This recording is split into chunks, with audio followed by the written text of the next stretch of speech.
Ladies and gents, welcome to Dungeon Discourse, where we're gonna talk about D&D. It's gonna be great. Hey, y'all. Hey. Hey. What's up?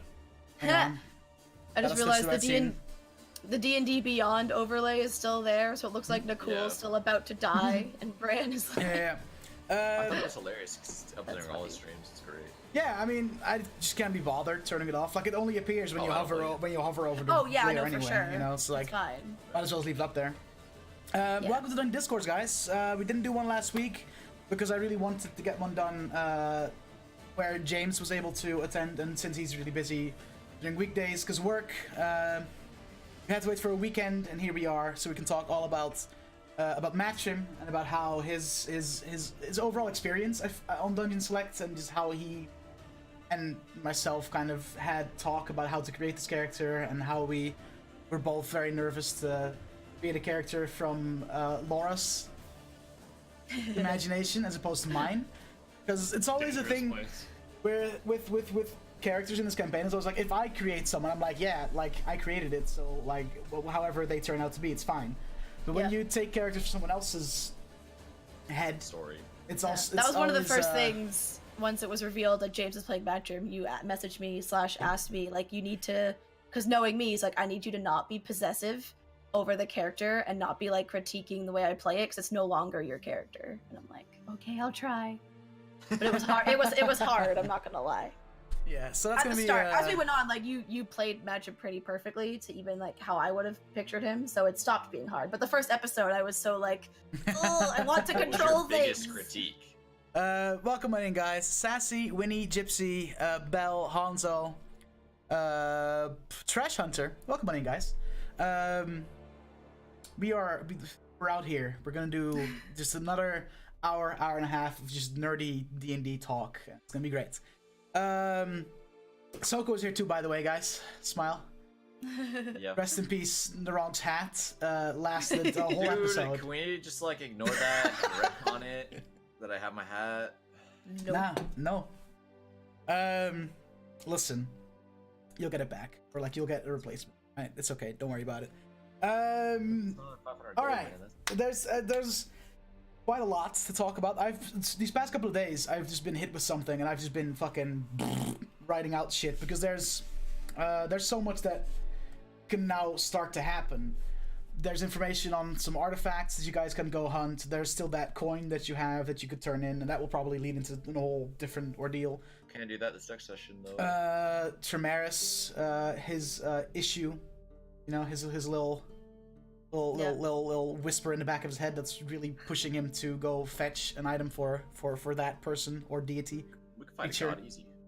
There's a lot of shit that can happen. So as a DM, it's like, okay, I have to make sure that I have everything at least partially written out, so that once I figure out, oh, so they're gonna do this, I can start like completing that like little story. Whereas right now I have like 5, 6, 7 starts, but none of those like stories have finishes yet, because like it depends on what you guys decide on doing, and then I can be like, okay, they're gonna go into that direction, so, and I leave the rest for later. I'm a big fan of like when you're planning, if you make like a generic encounter, and then like you said, you have all of these starts to these different paths that people take. Mm-hmm. You pick it up in the world and you plop it where your party goes, and you mask it with whatever. Yeah. Oh, that has happened before. Don't worry. Whenever there's like encounters that I'm like, okay. For instance, way back in the beginning, when you guys went to Yesterhearth first time, you know, you went down into the caves, down to the Drow city. Yep. There were fucking mind flayers. Yeah, you know, they're all right. There were like and that Yeti encounter and all that. I was like, okay, if they somehow manage to roll so well that they completely skip the Yeti, I might just, you know, and just plop the Yeti down somewhere else, because it's a really cool encounter and I want you guys to, like, you know, go through that. So there are times where I'm like, you know, But there's definitely some stuff that you guys have missed, combat-wise or treasure-wise. There was a whole gang of treasure in Ulat's house if you had time to explore more, but Nicole triggered a little thing that made it... Nicole fucked everything up! Yeah, that pretty much, yeah. So, like, there are some things that I really can't suddenly magically... I mean, we can go dig it up. Yeah. I don't think it's just literally under the ground. I'm sure it's in like I a know. fucking pocket dimension or some nonsense. No, I'm sure it's like 100 feet down, so it wouldn't be even worth going for. Ulith actually, in his will, left behind all of that treasure for like a sick children's hospital. Okay. And now Yeah. we're the bad guys. Yeah, definitely. No, I mean, the good guys are always the bad guys in someone else's campaign. You know, that's a little philosophy that kind of applies to D&D a lot. Because, like, in the cult's eyes, you guys are the dickwads, you know? Like, because you don't know why they're doing what they're doing. You just know that they're trying to do a thing, right? Hey, I mean, maybe Raskiel's gonna heal the world and everything will be peaceful. Yeah, You know? like, how bad can a dragon that literally looks like a rainbow be, you know? He's gonna make everyone on the Does he planet poop out butterflies? Maybe, dude, you don't know. It's actually, he's a rainbow dragon that's actually secretly part of the gay agenda. And it's actually the Yeah, cult is all I'm- various people that are LGBT and they just want to make the whole D&D world gay. His fire breath is actually just like rainbows, and when it hits you, you Gypsy, become- get out of my brain! Gypsy, go away. Go away. It's the gay Stop. agenda. Oh boy, here we go. Alright, anyway, how have you guys been? Just, you know, just how you guys been? James, how you doing, buddy? How's the lack of D&D treating you? I'm very busy. Like the fact that I'm at Laura's is, I try to see Laura like once a week, but Laura and I live like almost 2 hours away from each other. Like on a good day, it's like an hour and 20 minutes. But so I'm a supply teacher, and I supply at a different school usually every day. If I get lucky, it's at the same school, and then. In addition to that, I also work at a learning center and I tutor kids. And then in addition to that, I also have my own private tutoring. So usually from Monday to Thursday, I'm like waking up at like 6:50 and I'm coming home at like 9 p.m. each night. There's the off day where like I'm home at 6, or if kids cancel and I don't tutor, then that's like a plus for me because I get to relax a little bit more. But that's part of the reason why I guess it's taken a while for me to be here, is because I'm just incredibly busy. And for lack of a better word, like for the longest time I was in school, and I'm happy to be out of school now and done. And now is like my time to work and like do my best to make money. So that's like my prerogative. Like that's my goal. And as much as I want to play D&D, it doesn't always work out, which sucks. Yeah, I understand. D&D's priority every time. I was super excited though that you got to play in this campaign, not just because it's like, oh, a character from Kissaren's story or anything, or just I get to play D&D with my boyfriend, but because ages ago, James mentioned like the campaign you tried to start for your sister and things, and instances where you'd DM'd, and then you also mentioned things where you'd been a player, and I realized I could not picture you as a player. Maybe just because like I know you're such a great teacher, I just be like I could only see you in my head as a DM, and I was just intrigued to see how that was gonna work. To play in a campaign again by James, it'd be sick. Same. Be sick. The original intention was so my sister for the longest time, Dobbs or Carly, Mm-hmm. For the longest time, she didn't know about Dungeons and Dragons, and I showed her Critical Role. And as most, girls do, they fall in love with Matthew Mercer's luscious locks. And Hey, not just The women. hair, right? the hair has nothing to do with it, okay? It's the voice and the talent, okay? He could No, shave it's his all head, about the it hair. wouldn't matter. And the hair. And the hair. It's the hair. The hair so really she, makes it. she became quite enamored by D&D, and Look, she's again, here now. Hi, for Carly. the longest time, never got to experience it. And I had, when I was in university, I played with friends. So, I taught her about it. We made fake characters. Like, I showed her how. I'm still so sad you told me about that character she made. That sounded so freaking cool. Can you I almost don't Can't want you to tell people because in remember. case it comes out, but Dutch, I think, as a DM, would love to hear about that. Oh, It was a druid, but all the animals when she shifted had like yeah. a deformity that was linked to something in her character. It was so I'll cool. tell you about that if Carly gives me permission. But Yeah. Is it something that she also wrote for school? So then I might have heard about it. I don't actually know, but because me and Carly had the gist of it is that talk about a character that she was working on, and I think she's also like partially took that character and had like a school assignment of some sort where she turned that in. I can't remember specifically. Yeah, but the idea was that she had a friend or two who were interested in also like playing D&D, and I have some friends who I've also tried to run stuff for, but it kind of fell through. So I got them together. We did like session 0. We made characters. I told them like, this is kind of the direction that I want to go with the story. Like, give me input. And then there was some drama with like a player's handbook. Someone who was attending the session was kind of being a dickwad and like broke my player's handbook. Like pages were falling out, and then he swapped it for his. So like it was his that broke, but he was saying that it was mine that broke, and blah blah blah. And it caused me to distrust the whole situation, and it never ended up happening. So when Laura ended up telling me that Dutch was running the off-stream D&D session, I had asked Laura if there's room, not for me, but for my sister, and that's kind of, I guess, why she's playing with you guys in the off session. But yeah, no, DMing would be fun. It would be sweet if I had time, but yeah. Just that one character though was just cool because the way it was basically up to the DM basically to put really subtle hints as to that visual cue to this character Carly made, and just to see how long the party would take to pick it up or how observant they were. Yeah, I just got a message from Carly in chat. Don't do it because it's that character. So we're not not gonna go into I'm sorry. We're not gonna go into too much detail because it is the character that she wants to play in Dungeon Select. So that's why I was saying I wouldn't go through and say stuff. But I've read like she had a fucking report written about the character and I read through it. I feel her. I've been there. I've done this. It's fucking cool. It's really cool.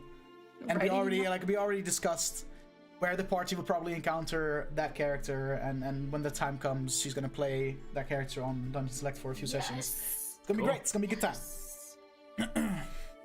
Cool. Okay. First things first. Let's just talk about creating Matchroom. I think that's the best way to start this. Okay, so the idea to get James to play was that Laura messaged me saying, hey, if you're ever looking for someone to play Matchroom, James has shown interest in playing that character. Like, okay. Then I DM'd James like, yo, Laura told me that you're interested. Is that true? And then we got to talking about it. And I think I just love the idea because it got better like role play out of me because there was less acting involved, because it's like, oh, the person that my character, is in love with is a person I'm also actually in a relationship with in real life. Yeah. So made it easier. And then also I think that just translates better for like the people that watch. Oh, 100%. And I feel like it's also like you need to find someone that is comfortable with playing a character that is in love with another player. That's also because also I figured like if it was anyone else from like level select, like imagine fucking like Profane or like Daft trying to pretend to be like in love with me. That would be weird. That would just be weird as hell. Yeah. So like when you said that James showed interest in it, I was like, yeah, it makes sense. And ever since then I kind of just banked on the fact that James would play Matchroom, because that was just like the perfect pick in every way in every way, shape, or form. James, how long before you joined, do you remember, did we start talking about like how would we make Matchroom an actual character? That was because we've been in talks for a little while, I feel like. So I think we had talked for probably like a month. Actually no, it was probably longer than that. It was probably like a month of trying to figure out a time where it would be good for us to like sit down and chat.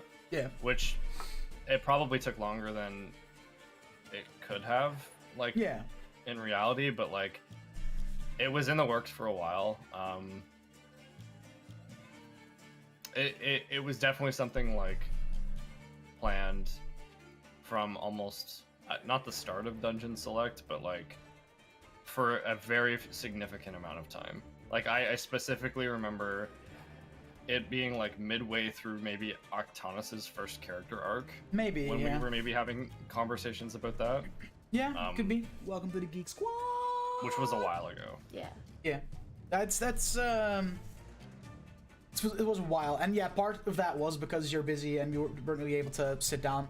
And then after reading Gustavo, thanks for the follow. Appreciate you. After sitting down and talking, we were like, okay, he's a burglar. He likes to steal things. He's a criminal. And then you came up with the idea of making him an arcane trickster rogue, which makes a lot of sense because, you know, like rogues are just the whenever you think of a thief in D&D, you're like, oh, that's probably a rogue. You know, it's just kind of Yeah, right. That's that stereotype that exists. That is Which like is something actually quite interesting, I think, in and of itself, because like theoretically, like being a thief has nothing to do with the class itself, but no. Like, it just seems like they're so like that's a background thing. Like that's it's just play rogues you like require like Yeah. a lot of dexterity helps, and the number one dex class would be rogue or monk. Sure. Maybe. Now, Sure. monk would Yeah, also yeah, be a monk good is also pick. very Monk as well. dexterous. Like those are just I think that rogue is the one that people fall back to the most when they think of like shady criminal types. Yeah. Also and, because like- it's like things like proficiency in stealth as a rogue, and which you would need to be a good like thief. but those tropes exist everywhere, right? Like I'm on like a WoW itch right now, and like rogues in WoW stealth, and like Yeah, they can exactly. pickpocket and like unlock lockboxes and stuff. It's so, just like, it's just like that fantasy stereotype is that rogues Exactly. are criminals, and that's just kind of how it is. And then we started to I started to paint the picture of like, okay, we have this character. I already knew that Matcham was going to be one of the cultists, like way back when. And we started talking about that. And I basically kind of, when I heard from you, like, okay, when do you have time to play? And you just gave me like a set of weeks where you were like, okay, yeah, these weeks would work. That was kind of on the tail end. We were kind of on the tail end of Octanus Hurl, you know, the whole Iron Deck Octanus arc. And then we had that that Anime Beach episode, as we dubbed it, where I gave my party control of everything once, and they almost ended up fucking breaking up, and everything just went to shit. So I'm not doing that again. Oh, true. I didn't even think about it like that. And then basically at the end of that episode, I think Chimeras got a message via sending, like, hey, we have the next target, meet us there and there, and we'll talk about it. I think from the thing that I kind of should have done better in that sense is, I think I was a little, you know, I had this whole like background written down and all that, and then when it came to James starting to play the character, I was like, oh fuck, like he needs to know things, and I tried to be my best to, like, you know, give him information, but there's a lot of things where during the session I was like, yeah, that would make sense if you knew that, huh? So I made you just roll a fuckload of history checks. Yeah. So that I could just like verbatim just dub it to you. So like, yeah, you know this. it's tricky because like, okay, if I'm a character who has understanding of like your like campaign's big bad, you don't want me to know everything, because then like You could accidentally metagame, or like or like You I could- could just give too much information to the party. Yeah. And I think like part of the fun is the slow discovery of all of these like sequential things. Like when it was revealed that Uleth is like Aberan's brother, right? Like that was No, he's not Aberan's brother. Uleth has he's a Asimar. brother. Uleth is also Oh, an sorry. Asimar, so that was like Right. a little bit of a reveal. Yeah, That and then Bran- Uleth has a brother. That Bran Right. immediately Yes. like took to heart, because like, yo, he's also an Asimar, and Asimar are Yes, pretty okay. rare, you know. But okay, so that shitty example aside, the point still stands. Like if you just find out everything all at once, it's not as fun. And I think that in that first session, without jumping ahead too far into topics, like I didn't want to say things that like cause you to have to retroactively write things, which is why there would be times where I have to really like carefully say things so that I'm not just like making shit up that isn't true. So one specific thing was people asking me if I had like seen any of the faces of like any of the other cult members, and in my head I was like, okay, like how can I roleplay this in a way that like it doesn't make me seem like absolutely stupid, but at the same time, like it gives you something to fall back on. Yeah. So like so what we ended up came doing up with like the numbering system. Yeah. Like which is a pretty good, which is a pretty good way of doing it. And the fact, you know, and whenever you had meetings, you all wore your masks, and you especially fucking, you know, looked like a tiefling during those meetings, because that was your like alter ego, if you will, Pira. Yeah, because it makes sense for these people to not want to show their true selves unless, like, you know, the big man requires it, you know? Right. So in that sense, that was something that you just quickly came up with on the fly. That I was like, oh, that's a pretty good one. Yeah, we'll just sure.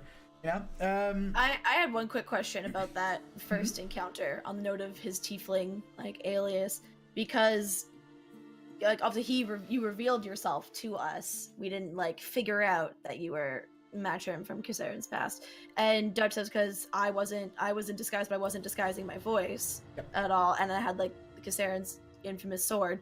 If I had been disguising my voice, like everyone, I bet I'm just so intrigued. Is there any way, because I just imagine this going a terribly different direction, which would have been hilarious after the fact, but awful, where we just went straight to fighting, like stab first, ask questions later, and then halfway through, it's like, wait a minute, surprise, reveals. Like, was there ever a way that would have happened? Yeah, if Matcham at any point during combat was like, okay, I'm in the losing hand, maybe if I reveal my true self, that could turn the tide, or maybe help stop them from fighting. He could have always just taken the action of dropping this guy's self, or had a disguise effect, or whatever the hell he was using. I think it was a hat. Between the first situation and the second one, though, is that like dropping disguise mid-combat and trying to reveal something significant in the span of 6 seconds, while people are already like heated and fighting, is hard. Would go incredibly different than no one is fighting and everyone's like freaking out, but there's a bit of a calmness between two characters that I think in the second situation I probably would have still died, regardless of whether or not I like revealed myself. I'm thinking like Nikul, Octanus, or even Narong would have easily continued trying to kill him. I think because the fight had already started. Yeah, I think I'm glad it went the way it went, because that just worked out the best way. But hypothetically, if you would have revealed yourself in combat, Kasarin would have immediately stopped. Yeah. I think Octanus would have very quickly followed Kasarin's example after Kasarin would have, you know, explained herself a little bit and explained what the fuck was going on. After that, I think Bran would also be like, oh, okay, let's back off. But yeah, I think the two biggest wild cards in that, Tremaris I'm not sure about, like that's 50-50. I feel like if he's already started the fight and he sees like revenge for his friend that close at hand, like if Matrim looked rough or like on death's door, I don't think he would have stopped. And then there's, like the two wild cards would have been Nikul, because for him this shit is personal, and Narong. Because Narong and Nikul were like, okay. Narong essentially said to Nikul, I'll follow your lead. Whatever you do, I do. So like Narong's decision really rode on what Nikul would do in that situation. Yep. So if you guys would have been in a fight, I'm pretty sure Nikul would have kept fighting, and that would mean that Narong would have also just kept going. Yeah. And if the other half of the party would have been like, yo, hold up, you know? Here's a quick question. There's a lot of things that could have happened. I don't know if you know like the DM or like what kind of ruling that you would make on this, but like if a barbarian is raging, do they have the control over their impulses to make like a rational decision to stop if a friend is asking them to? Particularly if you're in like a frenzied rage, I feel like you lose a lot of ability to make a rational decision. It's the bloodlust takes over. Yeah, you're ready to just... Nicole wasn't in a frenzied rage because I don't think you get that until. Yeah. I think frenzy is only available to you if you choose one particular archetype of barbarian. Yeah, it's like you have to be the raging barbarian or whatever. Yeah.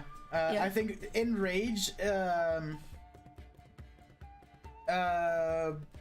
doesn't really specify in the ruling that you're too angry to make rational decisions. It's just you're able to channel your anger in such a way that it helps you in combat. It doesn't necessarily make... Frenzied rage would be that, because that's when you're completely fucking, you know, foaming out the mouth. Yeah. But that wasn't the case. I feel like the way rage works is that barbarians have just found a way to channel that anger into helping them in combat, and it wouldn't make... It doesn't take over unless they go into a frenzied rage, which is a completely separate little thing specific to one archetype of barbarian. Right. Cool. Yeah, so, but I'm glad it went the way it went, because it worked out for the better, I feel like, especially over the course of how many sessions did you play? Like 4, 5? Something along those lines? I played 3 and you played one of them as me. Oh, yeah, there you go. Right. So the 4 sessions that Matcham was a part of the group, and... So it feels like so much longer than that. Felt like ages. I mean, then again, 4 sessions is a month, you know? Like, that's a month, so it makes... Yeah. In our time, yeah. So... I think there was also a break, so it probably felt even longer. Yeah, true. The other thing is, as well, is because things were developing the way they were, and Matcham was like... is a part of this now, also helped me in my decision-making to throw your daughter in the mix. Because I felt like the way things were going, initially I had the idea to make Ryagel like a separate thing, like just a completely separate arc. But because Matcham was left alive, and you guys were like, okay, well, you're gonna help us now, smile. I felt like, especially Matcham as a character, would have needed a little more motivation. And especially with LauraK dropping the bomb of like, hey, by the way, you're a dad, lol.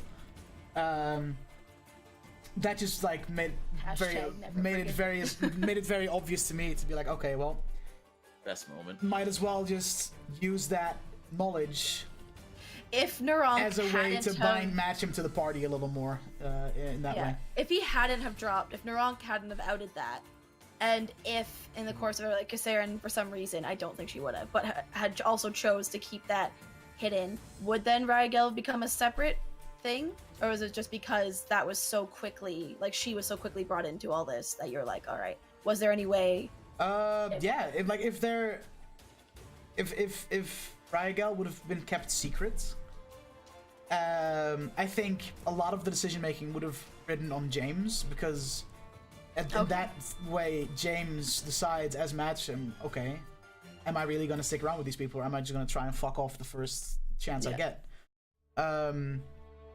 So yeah, like it would have been very possible for that whole Ryagel thing to develop down the line, and that because I had like a little list written down of like potential, you know, Ryagel things, and one of them was, you know, captured by the cult, and then another one was fuck, what was it? Another one was that she also became, you know, like mother like daughter, and she was also a mercenary. And another potential plot arc for Ryagel was that she would have just come with your party getting more and more fame, you know, making a name for yourselves. She would have come searching for you, knowing that you're a part of very almost like Scanlan's daughter, Critical Role Campaign 1, like finding him eventually. Kind of. I don't think Scanlan tried to sleep with his daughter, but so a little less weird, you know.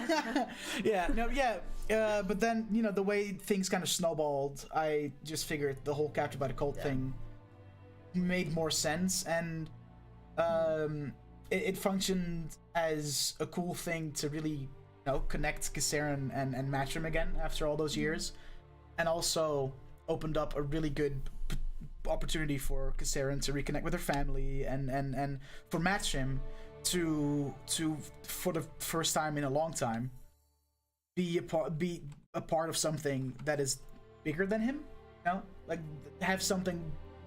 Because Matcham is a very, very, very self-centered, very like, oh, as long as I get out of this okay, you know, that's fine.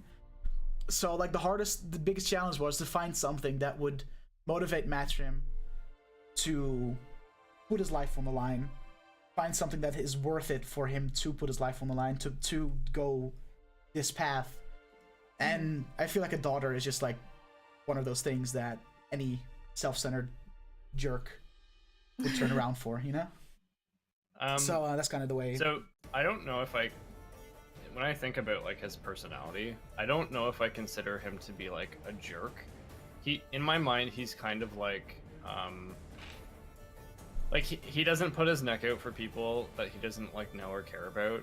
Mm-hmm. He was kind of like in a situation where he's either gonna die or the decision is to try and talk himself out of dying, and then as a result of trying to talk himself out of dying, the daughter bomb was dropped.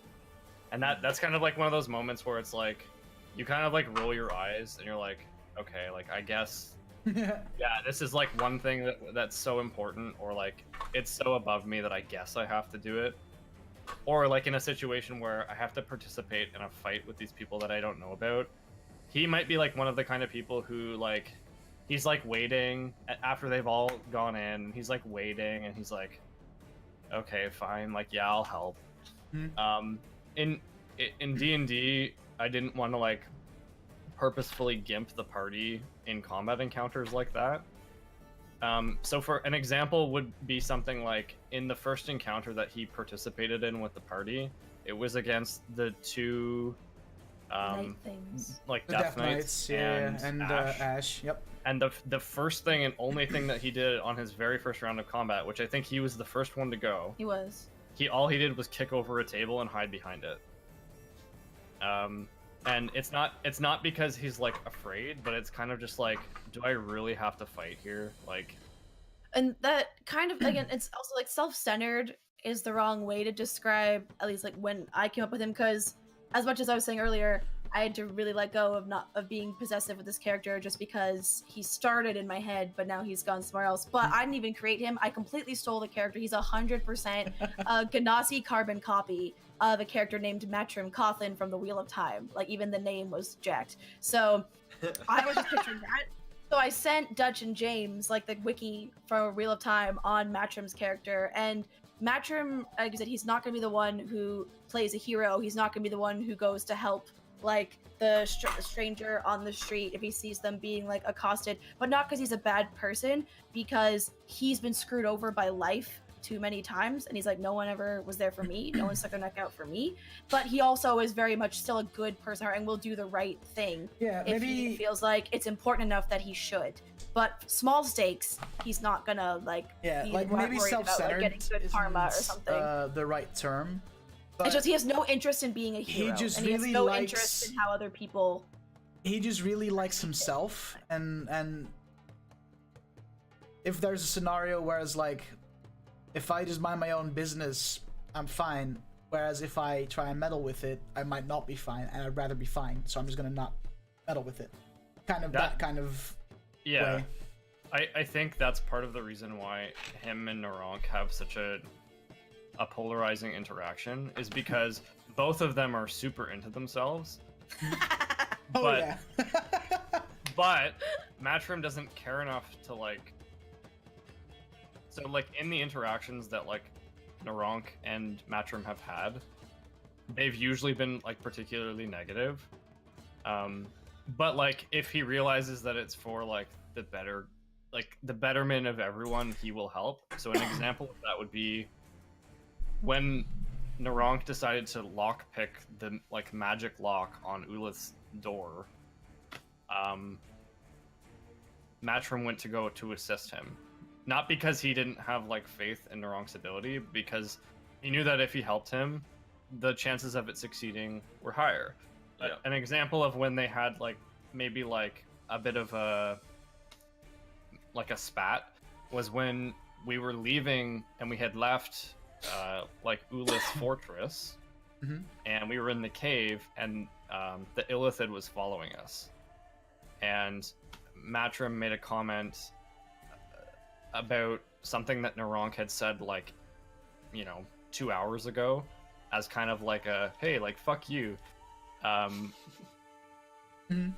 Because, like, they're both, I see them both as quite, they're like self-centered, but like Matrim doesn't put himself out there as much as NaRonk, who like goes and hits on like all the girls. Like Matrim is kind of just like, he doesn't mind sitting in the corner of a room and just like minding his own business. He's still very into like the idea of him though. Yeah. Okay, Soko. Yep. Why'd you spill the beans? Why did NaRonk spill the beans? Because you've hinted, but you've never outright said. And if you, I know because it's linked to clearly part of your character, like, backstory that you don't maybe want to reveal right away, so we get the slow reveal, but maybe a bit more info than, because it was, I clearly said something about Elevantir. Yeah, what and pissed, that, like, what set pissed you off. NaRonk And I'm like, did off? Elevantir break up with you or I'm something? trying to and like you're think mad? like exactly what like. I think you were claiming to be like a better friend of Elevantir. Well, The I wasn't Cassaren claimed that she knew Elevantir better than NaRonk did, or something along those lines. I don't think that was her intent. something like I think a that's how little you deeper than interpreted that. it. Yeah. Or yeah, I might have interpreted it differently than you meant it. Because you were Yeah. talking about criminal pasts, because like Matrim, like that's how we met in prison. It was all like, well, why can we trust him? He's not a good person. And I was like, well, like look at you, look at me, like we've all criminal past. And I'm like, I know you have, because you know like Elevantir, and I know him because he was my criminal contact. Like we're not, doesn't mean anything. And you said, well, you don't know the half of like Elevantir and like my history. And I just said like, I know him pretty well, and I wasn't intending to imply I know him better than you, but it's just I worked with him for years. Like I do know him, but I think you took it as I'm trying to say I know him better than you, and that made you really mad. Yeah, Elevantir is a very touchy subject for NaRonk because they've been through a lot together. And been together for over 100 years, something like that. Yeah, and it's just like that will all like once NaRonk's story arc happens. That will all be explained a little better. And I also just keep forgetting that NaRonk is so old and like has that much more time just on this world than us, because you don't act like the stereotypical like once you reach that many ages, you like that more wise, like almost like a sage figure to younger, whatever. And I just like you act a lot younger than that, so I forget all the time. Without, since it's all in our heads. Because he's a wood elf. Wood elves. Like an ancient I mean, elves in general lived like up to like 400 years or something like that. Yeah, I know for you it's still not like old, but old compared to us. Because after you, I think I'm the oldest in the party. 20s, basically. Yeah, like exactly. Because how old is NaRonk? 150. Well, before he got magically aged by asking 50 million questions. Yeah. Oh shit! Yeah. He was like 130 or something. I had him at 130. I think he's like 163 or something like that. Yeah, there you go. And I have it written down somewhere. Wood elves or elves in general reach adulthood by age 100. So he's literally like he's in his young 20s, if you will, in human years. I'm like 23, 24. But then again, College elves can live up to 750 years old. So yeah, NaRonk has spent a long time on the world, but also has more time left than anybody else in the party, pretty much. Except maybe Tremaris. I'm not sure how old Frobolgs gets, but they're like 400, 600 years, something like that. Like they're pretty old as well. So they were all talking about how he's gonna outlive all of us, and then be living on a cliff with our graves. Exactly. With his pet griffin.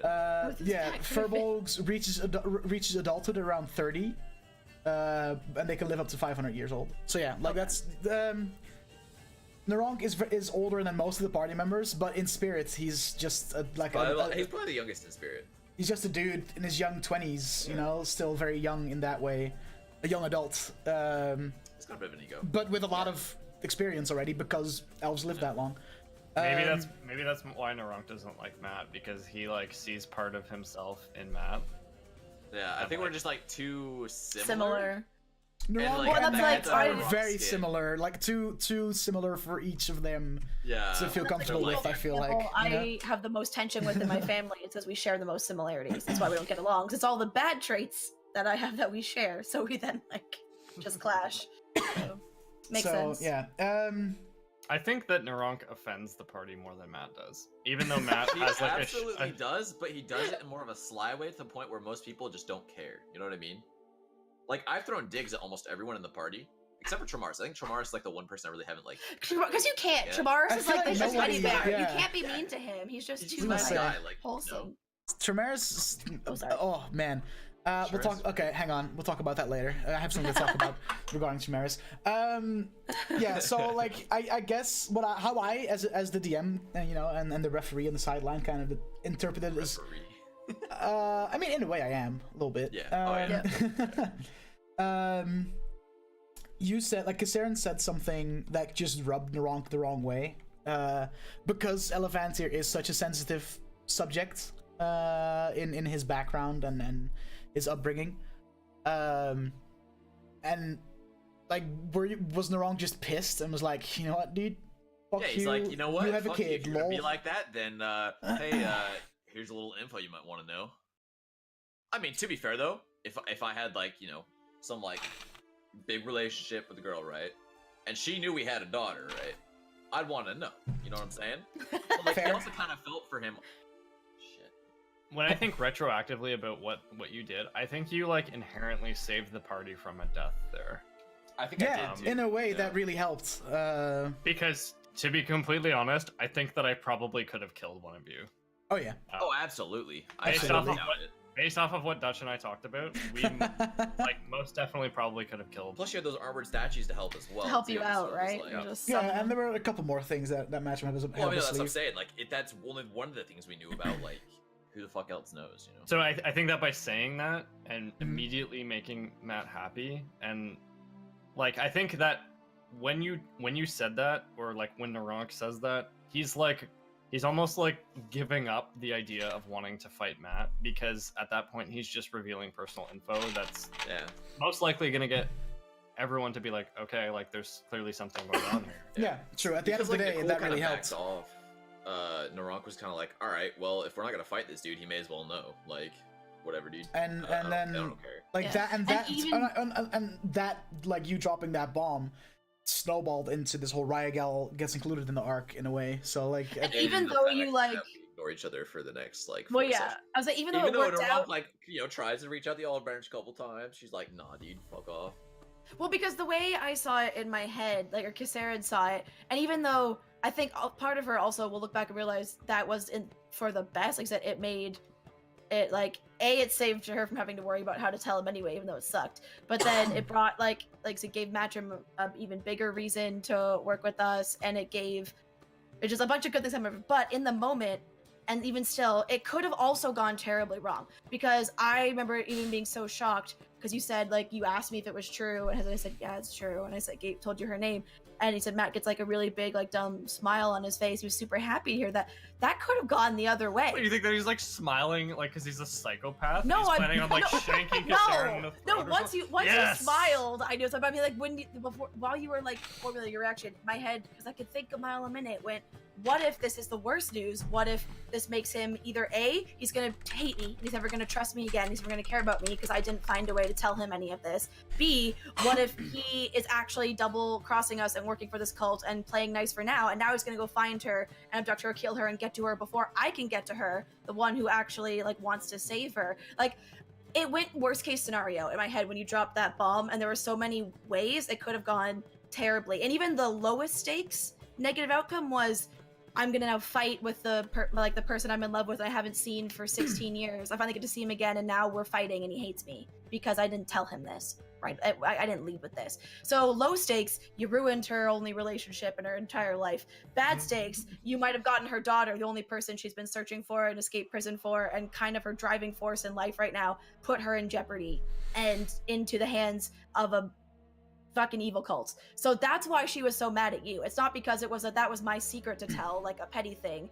It was you potentially put everything I care about at risk right now in that 1 second. And that's not a small thing. And she's not gonna forgive you for that for a while, because you don't seem to notice that. If you apologize, like all you have to do is recognize like that, you know what I mean? Like, because you're like olive branches, or so, like you never actually talk about it. She's waiting for you to make a mature way to reach out and have that conversation, rather than her having to do all the work when you're the one who thinks fucked up worse. If she's waiting for NaRonk to be mature, she's gonna be waiting centuries. Oh, exactly. Yeah. So it's gonna be a while. And NaRonk has that time, Kasarin doesn't. And NaRonk has time. Like, I have more time than you did. For him, like, if an argument goes on for a few years or whatever, like that, 10 years, a decade, right? He doesn't care. That's fucking pocket change. You know what I mean? Yeah, but you know I what I mean, though. Like, I agree and disagree. If it was with another elf, sure, but these are with people yeah. who don't have your lifespan and you know that. So. Who are also like defending your life in every like combat encounter. And you need them to have your back. Exactly. Yeah. Or also, like, if you're unconscious next to Octanus or Bran, guess who's getting my last healing potion? I think that's which like, I wouldn't doubt, you know. I think that's a good potential conversation that could happen, and I'm not like trying to suggest things, but like in Naronk's character arc, I think that if we as the audience saw a really heartfelt conversation between Kisaren and Naronk about something that was somewhat emotional, I would really enjoy that. I think when Kisaren realizes that there's more to Naronk than this douchebag that he portrays She'll to be, understand a little bit more. that there's going to be a lot more understanding, you know? She already does, but again, it's more of the, I realize you're upset, kind of, but the stakes are kind of like what you could have cost her was greater than, oh, I offended you because I tried to insinuate, which I didn't even, you misinterpreted a statement I said. That's all you did, was you added context that was not there, that I had no way to know about because I know nothing about you. You haven't shared your story with us, and yet you know everything about me because Kisaren laid it out on the table. She told you guys her entire fucking life story that you could all get her sent to jail for the rest of her life for, and you basically treat it like garbage. So no, and if you, all you have to do is, again, like, make one small meaningful thing, and you have a bit of a chance now because Matrim did make that like comment. I haven't heard it though. He to me saw something in you that like more, because, and I think that was a really nice moment. Thanks for that. That was a really nice moment for me because the thing that also made Kisaren, or one of the main things that made her fall in love with Matt while they were in prison, is because she hated herself and she wanted like to kill herself. She thought she didn't deserve redemption or to live at all, and Matrim convinced her that almost no case is that hopeless. Like, there is good inside you. You are someone with worth in the world, and you can be, like, you can do good things again. And so now when you did that also for Naronk, it was almost like throwbacks to this ability you have, even though you act like this. That's why he did it. I know, but so the see through to like the inside of people and still like be able to see things that other people don't. So you already are now at a better chance of maybe her like forgiving you sooner rather than later, because she has that much esteem for Matt's judgment. I put the red light on because you're like a barbarian right now. Why? What I always seething. also think is that Turn that off. once the whole Naronk story arc happens and Kisaren like gets a lot more info on who Naronk is and what he's been through, heartfelt conversation. It's that opens up a better opportunity for a good conversation. You know, like once you go through something and you know, like that arc with Naronk is gonna be, no, Naronk's gonna get upset, and there's gonna be things revealed that he'd rather has not be revealed at all. But I think once, and then I'm gonna be like, oh, how does it feel? Oh, how does that feel? That now all these people know your deepest, darkest things, and you'd rather not. But that can then develop into a proper conversation, whereas now, oh my god, it's just a bunch of snarky. I need a minute just to, Sassy, you just continually amaze me at how inept and just how much you miss of the world. You really don't know the reference, Roxanne, but like the song that everyone knows. Listen, dude, I love Sassy, but there's like 2 or 3 moments a day where I'm like, wow, I would really like to just rip off my fingernails one by one right now, you know? It's like such a famous song. She just doesn't get pop culture. Have you not seen Moulin Rouge? Do you not like? Love you, Sassy. Oh my god. But man, you know. I just saw a comment from Carly, and she's like, Althea and Naronk. It's also a reference from like the fucking Netherlands, isn't it? Because the red light district, the first one that was famous, was in Amsterdam. Yeah. Yeah. Like that's red light, a reference to literally her country. Anyway, sorry. All right, so, James. Yeah. If you, you know, like just your overall experience on Dungeon Select, from beginning to the ending for now, because I'm sure we'll have you back at some point down the line. Did you guys ever have Ecto on Dungeon Discourse? Yeah, we did. Yeah, we did. Okay. So, I mean, he's probably said similar things, but as someone who doesn't get a lot of time to spend on Twitch outside of like hanging out in Laura's channel, I felt immediately welcomed coming onto the show. Like, I was nervous. Even when we were trying to kill you. Yeah, I mean, like, I was nervous because, not because of the streaming thing, because I'm comfortable being on camera, and I have no issue with that. But nervous because it was my first time playing D&D in a while, and I knew that from the get-go my back was up against the wall. And as a result, a lot of the events of the first session were really reliant on me, like, not stumbling, I guess. A lot of the interaction that happened were a result of Matrim's character being that person that half the party, well, the whole party initially wanted to kill, and then half the party still wanted to kill, even like an hour into the session.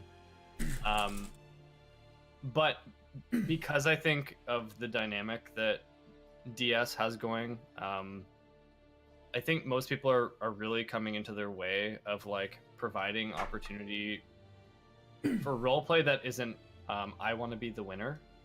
I've seen it before in D&D where like people roleplay because they want to win the interaction. But like that's not what D&D is about. Mm-hmm. And I feel like Dungeon Select has very much embodied the idea that the game really can only exist because people give each other opportunity to speak. There were times where like because the party's pretty big, like people. we had 7 people that I would have loved to do certain things. So for example, after that encounter that we had, I like used my pliers to like pick off one of the dragon's teeth that was like in the room. Mm-hmm. And my goal was to like sell it to that goblin. Because of the way that it's structured, like the party was just like leaving the next day. And I felt like I could have done something more with that, which is currently what Matrim's actually going to do, is he's going to collect from like what he's owed. Mm-hmm. But there's been moments where, yeah, I've wanted to do stuff, but because there's so many people, I feel like, I have to sit it out, and that's fine. Like that happens. And like, I find that most people on the show are pretty comfortable with like taking a back seat when they need to. Yeah. And I think because of that, my experience was great. Like, I never once did I feel like I was like bored, or like did I feel like my decision making didn't matter. So yeah, I had a great time. And aside from like the initial nervousness, because it felt like there was a lot of pressure, but I knew that you had my back with that. 100%. Everything was smooth and it flowed and it was great. Yeah, that's a thing that we've pretty much tried to establish right in the beginning, even in our off-stream campaign, is that because the parties are of a decent size, and because we have people of varying like layers of experience, whereas you have a Hanzo who is the most experienced D&D player you'll ever come across, and then you have a Belle who's literally never played D&D before. I try to DM in a way where players shouldn't be scared to ask questions if they're confused about something. It's really easy to just be like, hey DM, question, and we'll just quickly handle that. And I think as a group of players, we also all understand that what's obvious for Soko, for instance, because Soko is literally a fucking walking D&D encyclopedia. Whoa, I just get information really easily. You just know a lot of things when it comes to certain enemies or items. You know a lot of things. Like you know a lot of. You're literally like a walking wiki in that essence. Kind of. No. But even so like even you with your like extensive knowledge aren't like. When someone asks a question that in your eyes is obvious, because you understand, like, even though I have that information, you gotta learn eventually, you know what I mean? Yeah, like, and well, also that kind of is what has to happen, because like I said before, I played D&D for like a year with a group before this, and I still didn't learn anything because I would ask the questions, but then rather than be given the answer, I'd just have someone like do the math for me or look at my character sheet and then like tell me, and like I never actually learned. So they still be like, like an ability check versus a saving throw couldn't tell you what the difference was, couldn't tell you where on a sheet to find it, what they were for, like for the longest time. So it's like it can be cumbersome in the beginning, but you need to let beginner players go through that. Yeah, so they and aren't always beginner allow players. them to learn, because if you don't allow them to learn, once they move on from this campaign to another, they're gonna be there with the same level of experience, because all the learning got taken from them. You know, like what's the point? I think that it helps that I've had a lot of D&D experience in the past, being put into a situation where there's like 6 people like against me for a little bit, and I have like at the drop of a hat, I also had no issue playing the villain if I had to. I as a person really wanted the party to work it out so that Matt didn't have to die. Because like, let's be realistic, I don't think that the encounter would have been like so overtuned that like he would have been able to kill 6 players. Like PvP in D&D is like kind of shitty because like a barbarian can throw out like 50 damage in a turn, and like a fighter can maybe throw out like 15, and like a rogue, if they get really lucky, like it's not balanced for PvP. Not at all. It's meant to be group which is why, you know, me and James had talks about like, okay, if it becomes PvP, like what do I have that can make this more of a fair fight? And that's where, you know, these suits of armor come in, and some of the traps laid out in this lair. And I would have probably given Matcham a significant HP buff as well, you know, just to make it a little bit more of a fair fight. Because even though her PvP, Matcham is too OP to be player character, sure, but would you rather have an engaging fight, engaging fair fight, or would you just want to do a 1 round of combat and then move on with your next subject? You know, like like. Dutch, I didn't even tell you this, but like I had a bunch of like one-liners prepared for like if if the party does like engage me in combat, like I would actively like say stuff to them as I'm like fighting them, and I actually hadn't thrown out the idea of like the encounter until I think you made Koiba like make like an insight check or something on me, or it was like Aberan, and at that point you had asked me like, is he telling the truth? And I was like, yeah, like he's being truthful. If that didn't happen, in the back of my head, I was still wrestling with the idea that like, okay, so like if they become comfortable with me, is there a perfect moment for me to just like shank one of them and like? I would have been so mad at you IRL. I would have been a little annoyed. It's like my perfect little D&D fantasy now doesn't get to happen, and I have to kill you, and I'm mad. Like I said, I had no issue playing the villain, but because of things that happened, I had to make the choice there and then, and I was like, but having a player come in to play the villain is a scary endeavor for a DM, because I'm in talks with some people, you know, to take on the part of a baddie, and then we go into the discussion, and it's like, man, because we want to do this in a way where the party doesn't see it coming, you know. Yep. And we have to do it in a way where, you know, like he has to have a lot of knowledge, and I have to have him play the character in such a way that it makes sense with the plot that I've been feeding you these past months, you know, like, so that's a thing where it's hard to see that become reality, because in a way it reduces the D&D experience, because they're not really able to roleplay everything the way they want to, because there's gonna be like they're gonna be railroaded a lot. They're gonna be just fueled with like 3 pages of information and some certain parts of dialogue which I need them to do in order to further the plot. So I'm still working on making like if we ever get to that point, making sure how to execute that without it feeling too forced, you know. I totally get what you mean, because in the first session, when LauraK and Nicole suggested that Matt be sitting in a chair with his hands bound, I really felt like, as a player, this really sucks. Like, holy shit! Like, my opportunity of like turning on them in a second has almost been completely lost, and like Matt has a few things that he could have done to easily get out of those ropes, and he like chose not to. I mean, like the guy can like shoot fire from his hands. He could just burn the ropes off. Like, Yeah, and he he's could. resistant to Doesn't fire have a damage. Nazi arm though. Well, technically, he does because he has an arm. Yeah, and is a it's good arm of the fire ganassi, dude. Like metal, you know. But he already has the fire resistance and shit that comes with it. Like he literally has True. half of the features of that arm by his. True, by default. So like, I feel that I can relate and understand that like maybe that like sequence of events felt a little like railroady.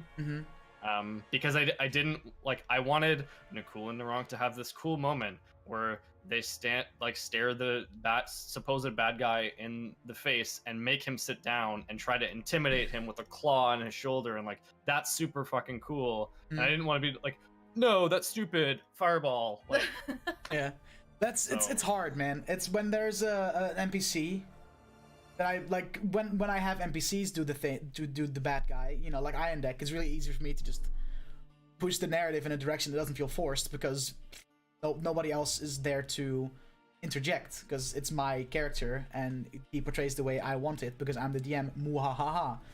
Whereas if I get someone to come in and potentially play a cultist down the line who is going to end up in a fight with you, or some sneaky fuckhead that makes his way into the party and then sessions down the line turns out to be a bad guy, shit like that. It's a really cool idea, but it's super hard to pull off. It's super hard to pull off in a way where it doesn't take away from the D&D experience of that person playing that character and make it feel not like, and then make sure that it doesn't feel forced, because that's the two things that you're gonna have to really fuck with. And then once the fucking once it comes to fighting PvP and it's a fucking 5v1 or 6v1, whatever, you know, that's also pretty tough to balance. So there's a lot of things in that in that aspect of it's a really cool idea, and if pulled off well, be fucking sick. But to pull it off well is a challenge, a really big challenge, which is something that I would love to do down the line, but I don't think I'm ready for just yet. Because I want to make sure that I know how to. The other thing that I'm thinking about is that if I had chosen to fight the party there, I think it's really hard for most players to say, like, I'm not gonna fight James, I'm gonna fight the random, like, statue of armor. Yeah. Like, it's We've been grouped up on pretty hard. Yeah, and just because, like, I'm the bad guy, I'm the named character, I'm the one that's being I would have super fought the shitty. suits of armor because I couldn't have brought myself to stab you. But Sure, Unless but like, he's raw. And then there's just LauraK sitting at a distance, just. Oh yeah, dude, just you know. Yeah, no, it's hard. It's hard, and you know, retroactively, I now have ideas of like, okay, if a situation like this presents itself again, I now know better ways to make balancing in combat fun and fair when it's a fucking 6v1. Like the Uleth fight, for instance. On paper, yeah, Uleth was a 8th level sorcerer, but even an 8th level player character is no match against a party of 6 or 7 people. Level 6s, you know. I mean, you were level 5 at the time, but like, it was the full party and Matrim and Ryagel. So like, yeah. So what I did, I gave Uleth just access to spells that he shouldn't have had access to. I gave him a lot more spell slots. I gave him access to higher level spells than he's supposed to be available. He's not supposed to have, and I just fucking upped his HP by, you know, because Well, yeah, you have to. in a fight like that where it's literally a 1v8 or whatever. I think it's 8, right? With Ryagel? Yeah. Yeah. I'd rather have a fun, cool boss fight than a realistic one, I guess. I love the Agreed, bottomless hole agreed. thing that you did. That was pretty That sick. was cool, The yeah. bottomless hole. The falling, that they weren't like falling. Yeah, one of the things where I was like, how do I balance this is just make him have lair actions, because I guess technically you could say this is his lair, you know? In a Yeah. way. Yeah, 100%. For sure. Yeah. So I've also totally decided that if Kisera never dies, I'm just gonna be like, all right, I'm playing Ryagel now. She's gonna join the party instead. New character. That'd be fucking Yeah. cool. Because she'd be like, yo, these people killed my mom. I want to fight or some Help, shit. yeah. Maybe You that's know? campaign 2. You're playing Ryagel now. Or Yes. that. But yeah, that'd be fucking. I was a I'd bit be jealous of her cool abilities. I'm not gonna lie. Yeah, Eldritch Should Knight, have picked man. Eldritch Knight. Eldritch Damn Knights it. are sick. Eldritch Knight fighter. They're fucking cool. They are cool. Yeah, that'd be super cool. I'd be super down for that. All right. Is there anything you have to add, James? Anything about playing Matcham or anything that we kind of skipped over that you feel like is significant to talk about? Nothing to like. There were a few times where like I was like making decisions and like they weren't paying off. Like so, for example, when the party encountered Uleth in the bar, but they didn't know that it was Uleth. Oh, I'm so mad. And Matt had decided to go like investigate like the back of the bar to see who's like around. And you had described like how there's like, you know, there's like a dark hallway with a bunch of doors leading in and out. And I was like, okay, like maybe I should go like do that, but I feel like distancing myself from the party and then also splitting the party is kind of annoying from a player's perspective. I would be curious to know like maybe some specifics about like plot things that I missed out on, but like at the same time I'm not, because I'm just gonna make you sad. that's the fun of D&D to me, is like I made the decision to come back and not go investigate those places. You were in the Warlord's Respite, right? That was that. I think so. I think yeah. that was like the basically what that. Like, if you want, I can give you Sure. overall. What that hallway has is that one of the biggest things that the Warlord's Respite does is they're a front for the Order of the Obscure, the Thieves Guild. Those rooms would have had either just patrons in, but there are some rooms that have secret passages that lead into either the lair of the Order of the Assault in Colosseum, or that lead into the catacombs that run under the city, which is one of the things that the Order uses to travel distances in the city without being seen. They just go to the catacombs under the city. So nothing really to do with the Uleth plotline, but something else that might potentially come up later on down the line if there's ever something needed there. Other than like just some small things where, like, yeah, I made decisions and I didn't necessarily feel like there was much of a payoff, but that's just my fault. Like, those are my decision-making choices. No, nothing significant. I think most people kind of get the general basis of Matt's character, and I haven't like revealed everything that I want to about the character yet. I imagine might come back, I imagine that will come with time. The only thing I guess that people have to know right now is that he's like doing his thing. Yeah, but I'd like to. But he's not the type of person who like would sit around relying on like being protected in a hole. Like, he, as much as that is a safe haven for him, he probably only uses it to sleep. Yeah, and what I like to think and imagine Matcham doing right now is that when needed, he'll like assist the archmages in tracking down the new cultists. But in the meantime, you know, hanging out with Ryagel. If Kasarin's in the city, just kind of hanging out with Kasarin without everybody else there, and just doing some bounties and odd jobs on the side. You know, shit like that. Just kind of make some coin and just kind of live his new life. Yep, and it's not necessarily for him about doing something that's good, because his life really isn't like on the line like Kasarin's is. It's a little bit. I feel like it is. The cult's a little angry They're at fucking you, mad. They're gonna. I mean, like, people are angry, but like in like, so if I were Matt right now, like, I would be pretty confident in myself that if I wanted to, I could disappear, and that's why like he doesn't really care as much. Whether or not he could, like, is irrelevant, because in his head he like I said, he's into himself. He thinks that he could get away if he had to. That's part of his like his personality, right? Yeah, that's his thing, which makes sense. As much as he like would be doing like odds and ends for people, it's not so much out of like This is out of the goodness of my heart. It's I'm making money. I'm collecting coin. Like maybe I'm putting a bit of it away for Ryagel. Like blah blah blah. So. Yeah. So since Laura is not able to, be here in the next couple of sessions because of her IRL issues. The part where we ended is like you're in the city, so like we could just make it so that Kasarin is just hanging out with Ryagel and Matchrim in the city for a few weeks, catching up and all that shit. Just maybe do a couple of odd jobs together to kind of just just bond again, because it's even though you've been through like a whole lot these past sessions, it's been 16 years since you guys have last seen each other. There's a lot of things that you probably want to talk about and reconnect about and stuff like that, so that's a good way to like next time Matchrim i.e. you, come back to play another couple of sessions, we can just kind of play off of that. Like, hey, you can just kind of give us a summary of like, okay, what have you been up to and all that shit, Yep. Mm-hmm. Let me see.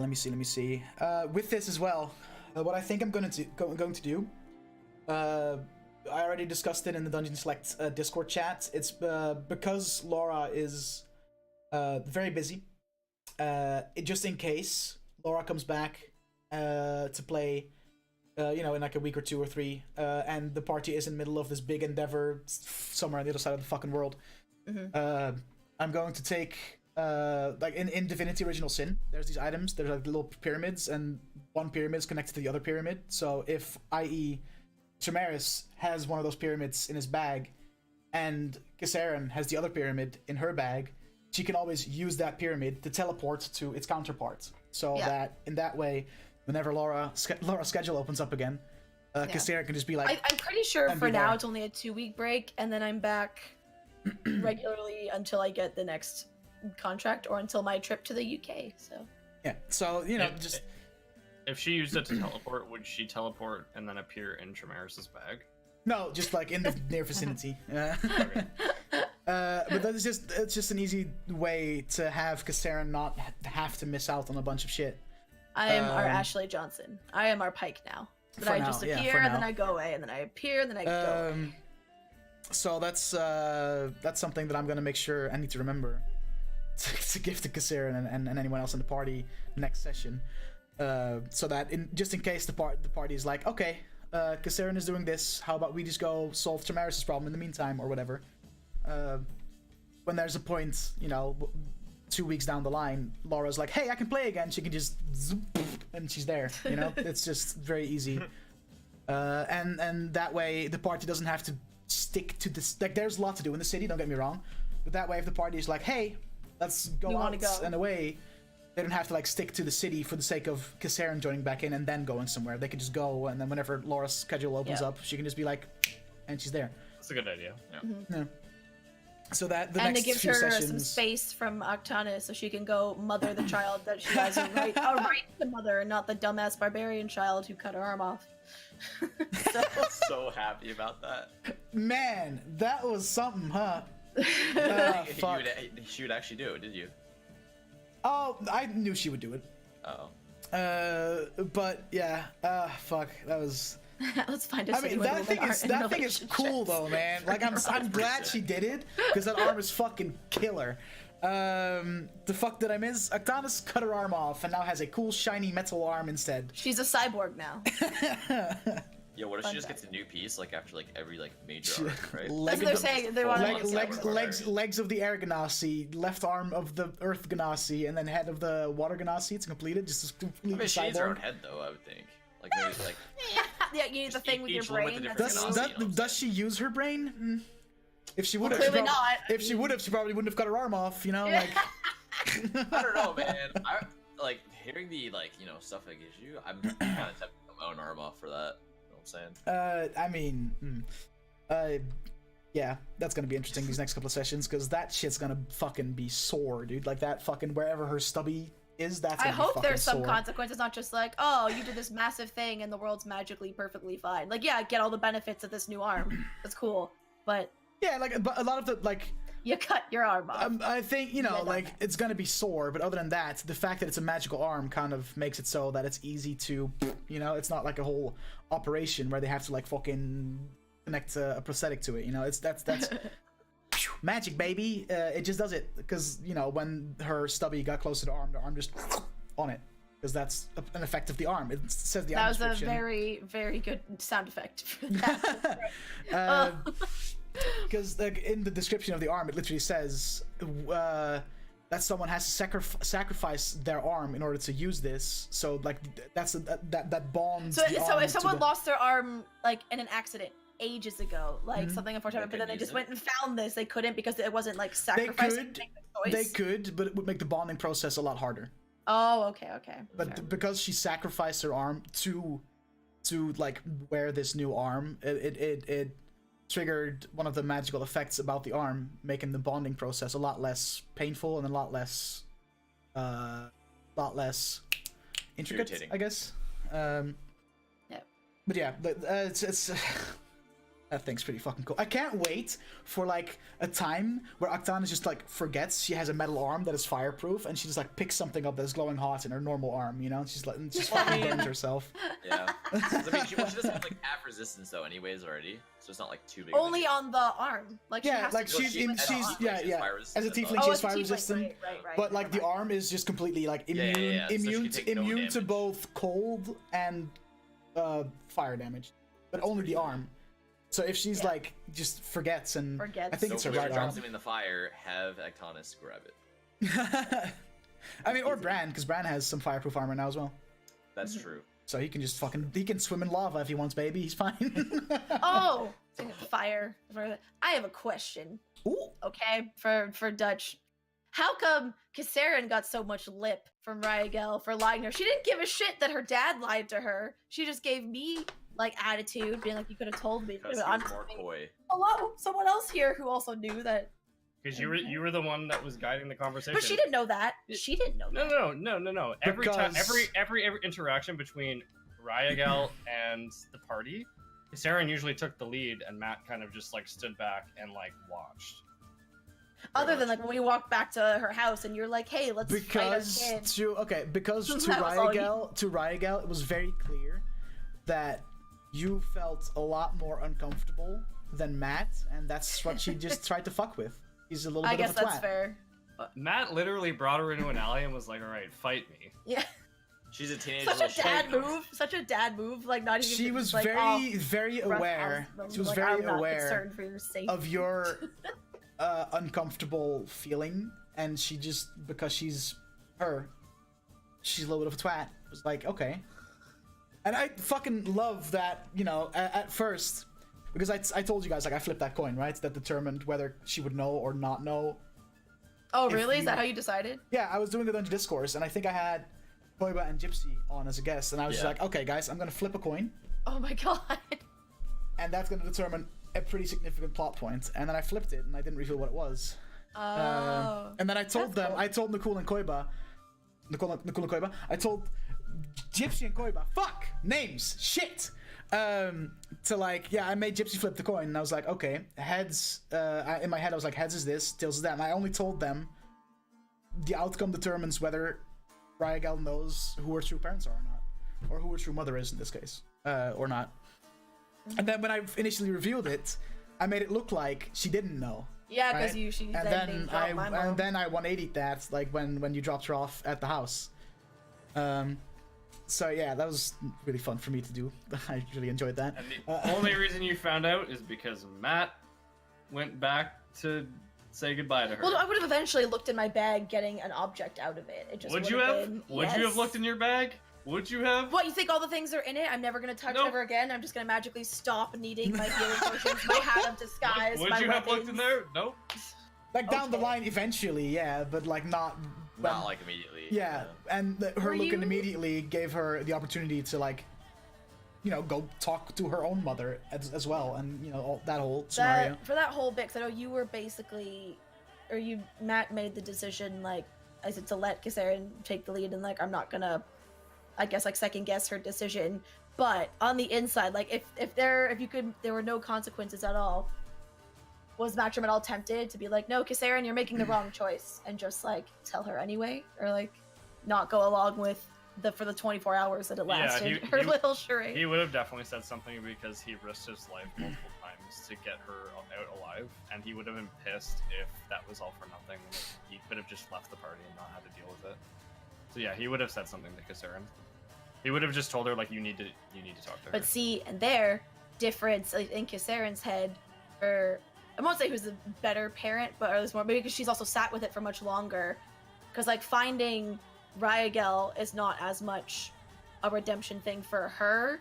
Like it started out that way, but then when she found her, it was more like, all right, I need to do what's best for you, even if it's gonna make me feel miserable. Because like what matters most now is you, who has a fresh start in life, who should not be affected by the terrible things I've done. You should be able to go live life, do something amazing, like change the world, do whatever. And even though if I'm gonna lose sleep for the rest of my life, because she's never gonna know, and I'm gonna like, what if?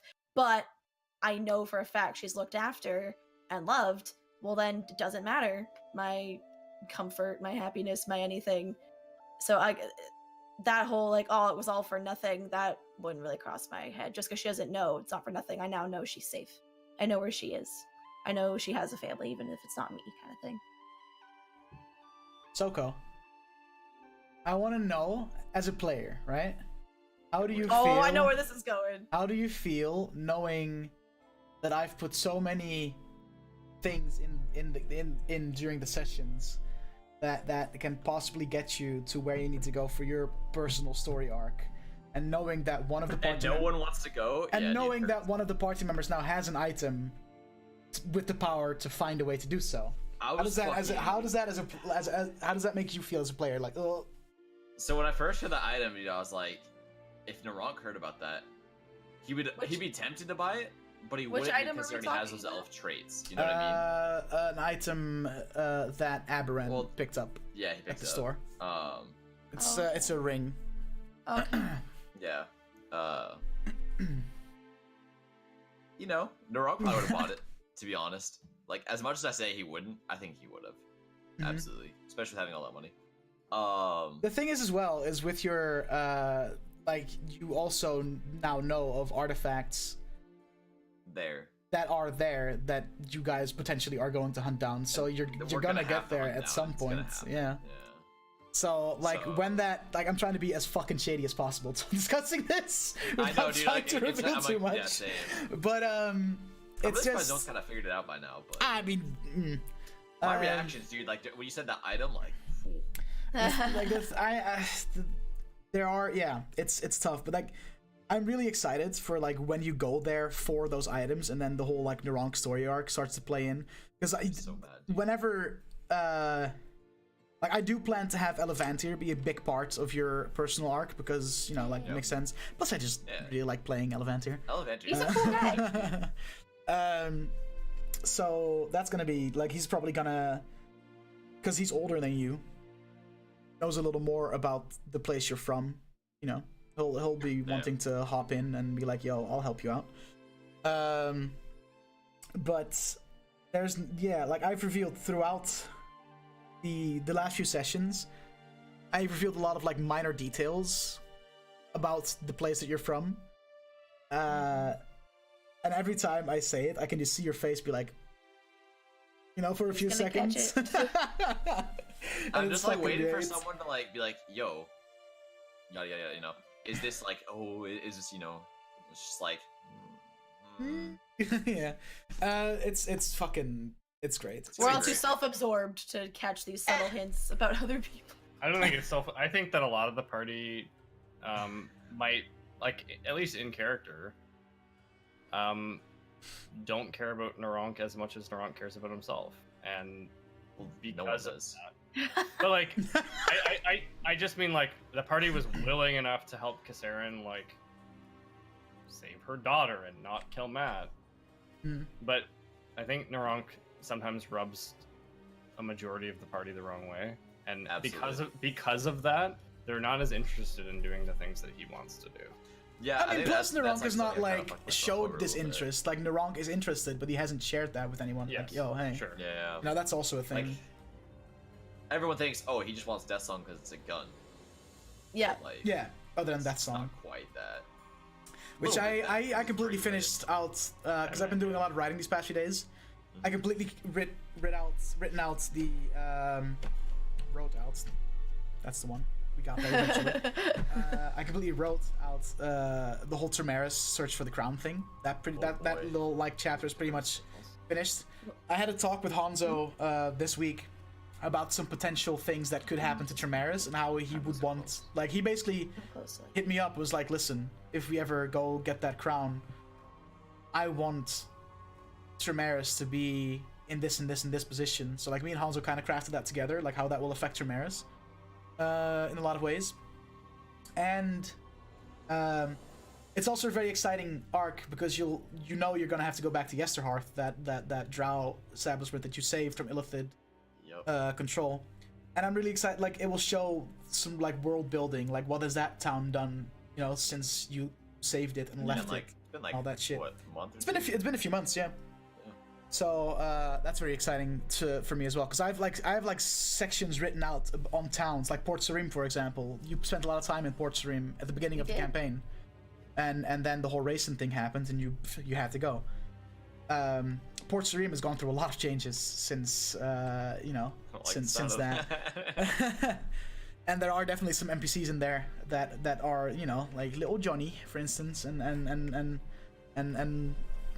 some other boys and girls that you met like that. Oh, we won't have Lausanne to steal kids' candy anymore. That cute tiefling barkeeper, guys, come on.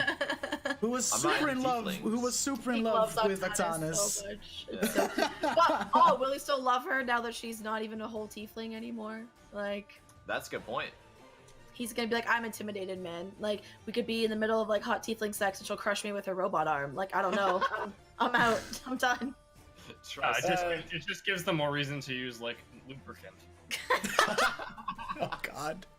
Do you have to use oil though at that point? Yeah. Oil-based lube instead of water-based lube. It's fine. Just is it though? Is it? Pull out the vegetable oil. Motor oil. What do you mean?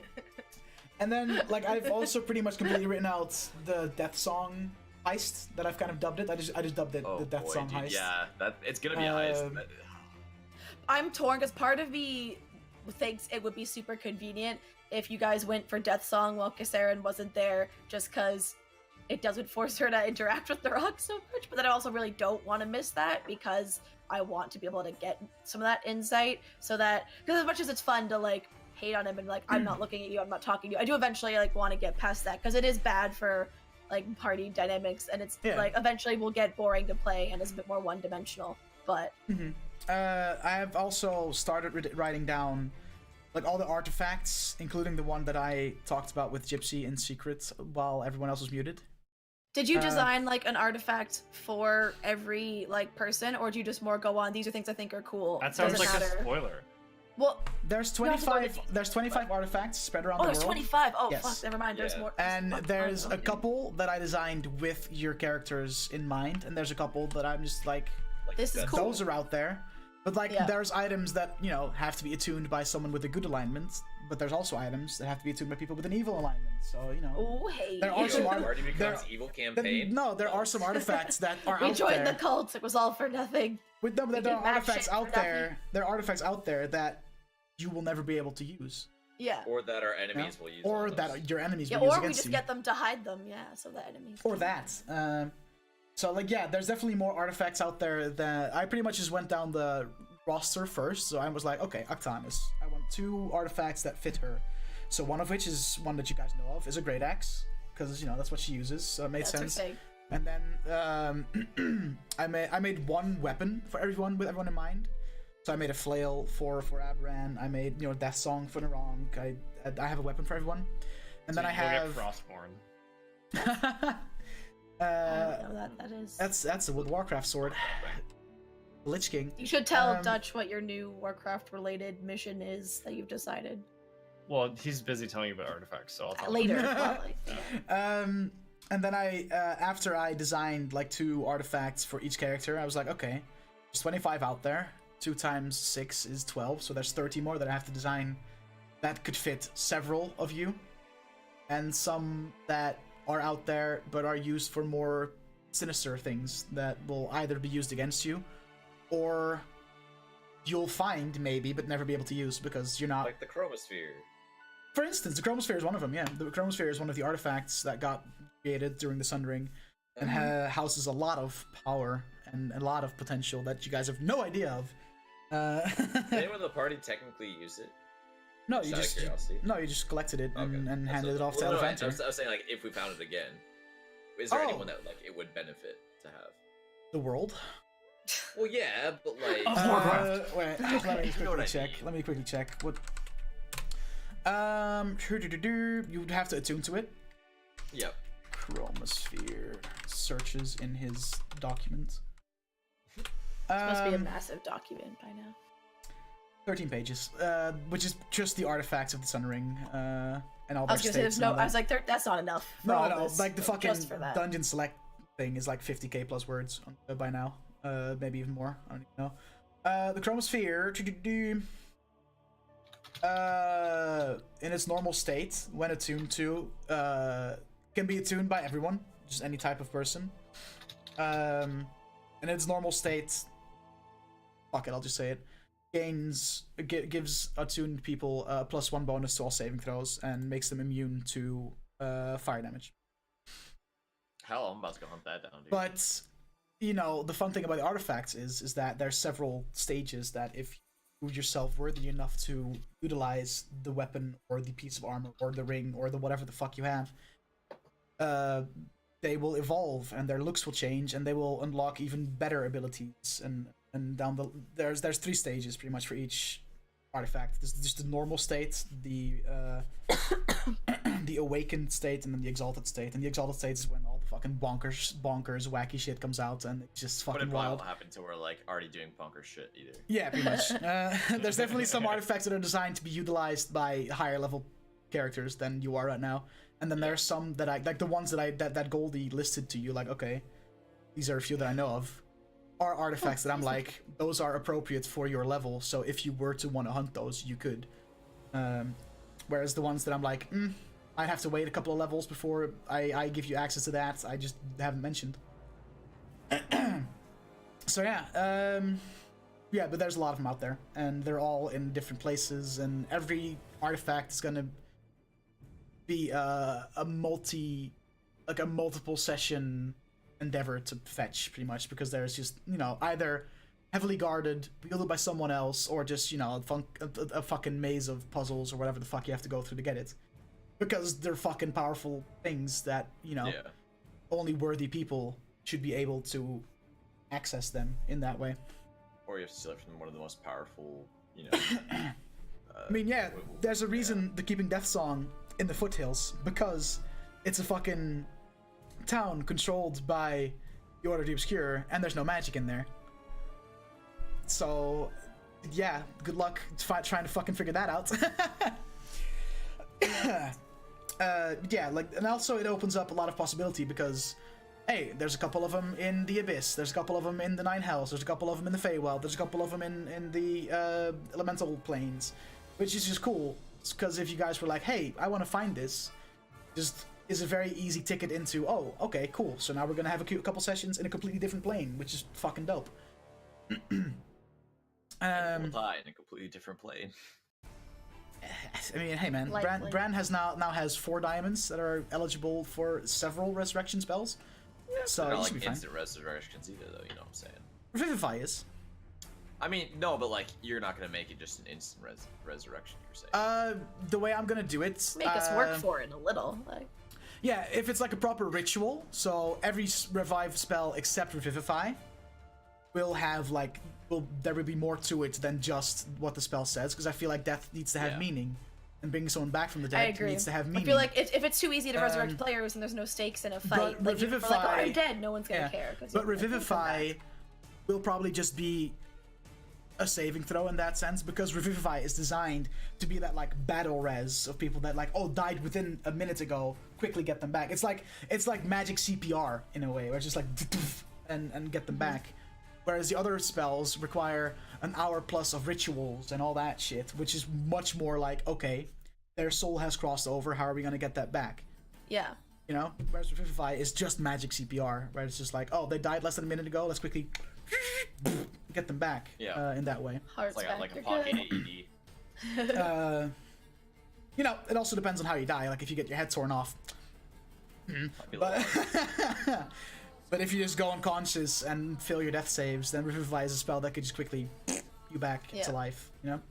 I mean, The way I'm gonna do it as well is like the more you die, the like every death, The harder it gets. the DC will increase. You know, so the first death, the DC will be very mild, but then if you die like 5 times, you're looking at a DC 19 25 or something. Yeah, 19. At instead that of a point, DC it's stupid. 12, Like you the know? world I don't wants know. you dead. Stay dead. I mean, So that's what I've been it's, told every time. Every time I've got unconscious, I've rolled in that one. Because that's one of the big things that I just disagree with the rule book is that every spell, in a way, is just happens. it just happens. And I'm like, nah. Yeah. I feel like death, like especially when you're high level, like when you're fucking level 15 plus, death is more of a nuisance. And I want my players to always fear dying. I want my Because it players makes to be- combat more Yeah. believable and more stakes. Like that's why I rage quit, for example, the TV show Supernatural ages ago, because the main characters have died like 6 or 7 times over each. There's no stakes anymore. I don't feel anything when I watch it, and if they feel like they're in danger, I'm like, no, you're not. Someone will bring you back. Nothing matters. Like. So yeah, like I want death to have meaning, and I want my players to, even when they're ridiculously overpowered, I still want them to fear death, because death is the one thing that equalizes everything. Like you can be this big, high and mighty sorcerer or whatever, but once you're dead, you're just one of the other. You're just one of the others that are also dead. You know. Revivify is the one spell that I'm like, sure, because it's designed for like a quick someone falling in combat. Res, I think. It requires an action to cast, and they have to be dead for under a minute, which is like, where else would you have the opportunity to use that spell besides in combat, you know, or like directly after combat? Whereas the other spells are all like rituals and have to be cast for an hour or several hours. That makes it a lot more. There's gonna be a lot more to do to it than the diamond that you have to sacrifice in order to cast a spell. You know, there's gonna be a lot more stakes, and like never will it be a guaranteed rescue. Like if the players that are trying to resurrect you fill the roles, or for instance, Kassarin dies, right? And people are trying to get her back. And like I'll make it so that Kassarin's like spirit or soul or whatever you want to call it will hear everything, and at the end of the day, even if the players make all the saves they need to make, I'll just dead ass DM Laura and be like, okay, do you feel like this is enough for Kassarin to want to come back? And if Laura's like no, then yeah, tough luck, she's dead, you know? Which I also think is fair, because there's players where it's like, okay, maybe if they die during like the end of an arc, like say if one of us like. Probably not. I'm not trying to speak for you, Koiba, but like Nakul dies, say, during the fight where it's the final cult member, or they summon Rescue and we get rid of like Rescue, and it's like a very big end of an art, very big thing that they've been invested in. Dies, we try to get him back, and then Nakul goes, you know what? We defeated them. The other Dragonborns are like safe. No, I'm good. I did the thing I set out to do. I'm gonna go rest in the afterlife now. Like I think there's very many circumstances where a character could have felt like I have done what I wanted to do in life and on this earth and on this plane. So, and I feel and at the end of the day, if a character dies, it is up to the player that plays the character. Like, do they want to come back? Because at the end of the day, it is your character. It is your. And sometimes we just want to re-roll a new character because it's an opportunity. Which is like I remember talking to Gypsy about deaths, where like the campaign he was in before this one. His DM basically like a character died, and the DM was just like, oh wait, guess what, you're not dead because you can't die for some magical reason. And I remember him telling me about that. And I was just like, what's the point? You know, like where's the stakes? I want death. Like I want their like no matter how powerful my players are, I want them all to continuously fear dying, because dying is the one thing no one can escape from at the end of the day. It's one of the very few guarantees in life, is that one day you're gonna die.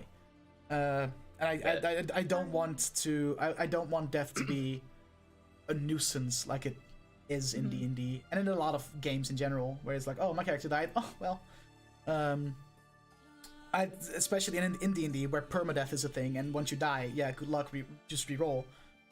I want my players to constantly, every fight,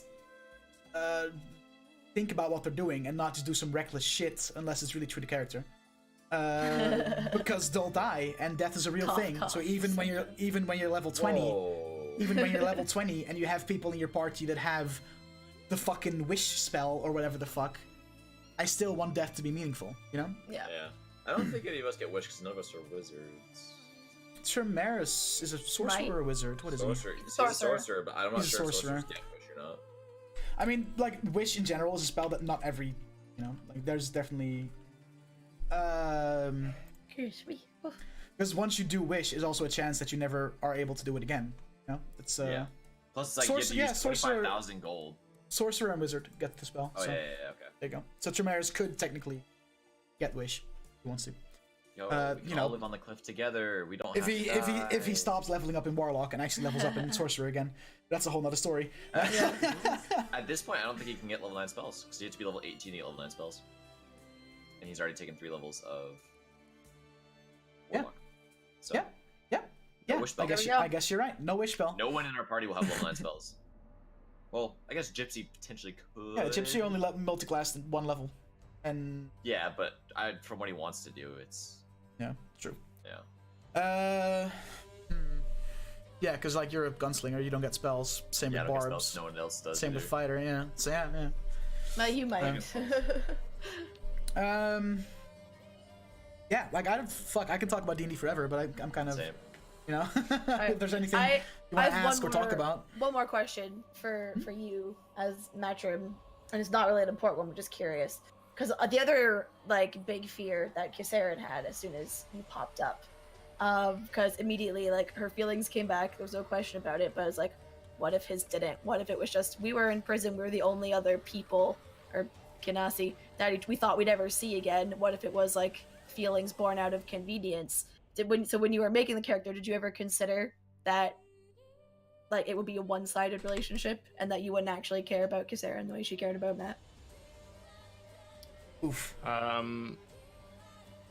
No, when I was making the character, I had made the decision that he did care about Kisaren regardless when it happened.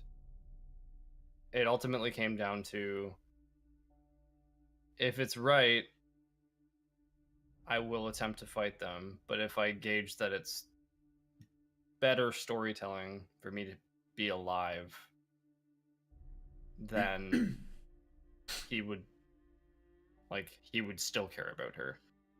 But so you hadn't made the decision until like we started playing. Because the whole I don't know if I would enjoy playing a bad guy who's like, yeah, I still care about you, but I'm about to murder you. Well, as I said, I thought you would either make the decision ahead of time that, yeah, or even if I cared about her once, but not anymore. It's been 16 years. Like, whatever, I've moved on. No, because that also could have been completely viable. Right? That decision came when I decided to...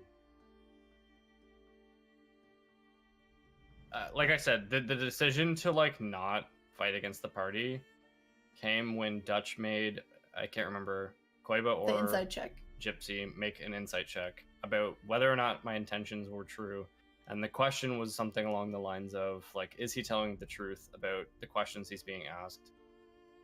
That was when I had to make the decision, which ultimately led to multiple other decisions that, like, if X it was is true, Gypsy then did Zone Y of Truth, I think. It wasn't an insight check. Right? He cast Zone of Truth around your chair. Maybe that was it. Yeah, I don't remember exactly what it was.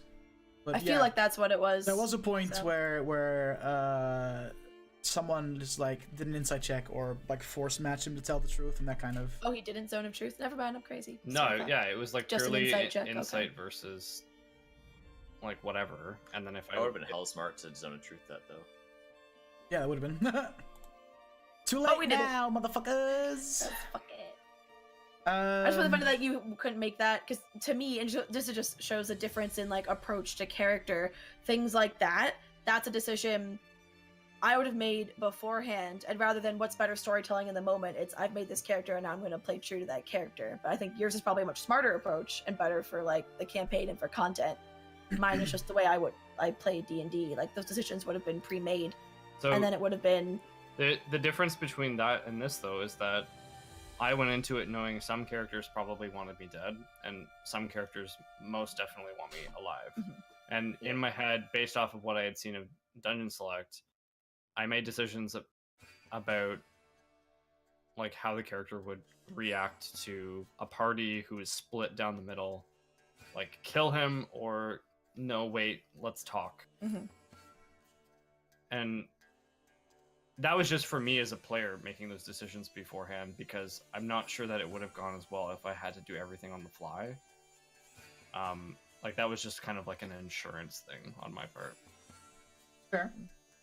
Obviously, I was very relieved when Matt decided he still. Yeah, I think we can all agree. That would have been very sad for her to have to deal with the. Oh, all right, well.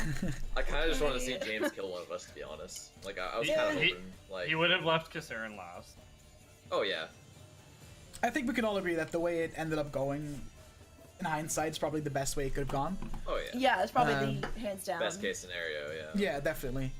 Besides NaRock's little. And it just leaves us with, you know, the potential of James coming back for a few sessions here and there, Actually, whenever y'all are around. So the more I think about it, Tremaris left the room, didn't he? He did. He did, yeah, and eventually NaRock joined him.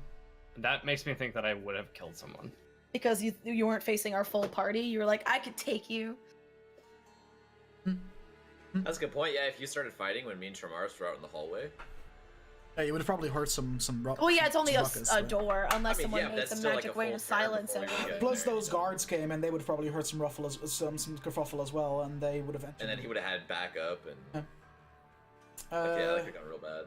Man, wouldn't that be interesting, guys? Look at that. Imagine. All these split timelines we've created. Yeah, you just created like 5 different timelines. The best or the worst possible timeline. That community episode where they like throw the dice. Oh, that's such a good episode. Yeah.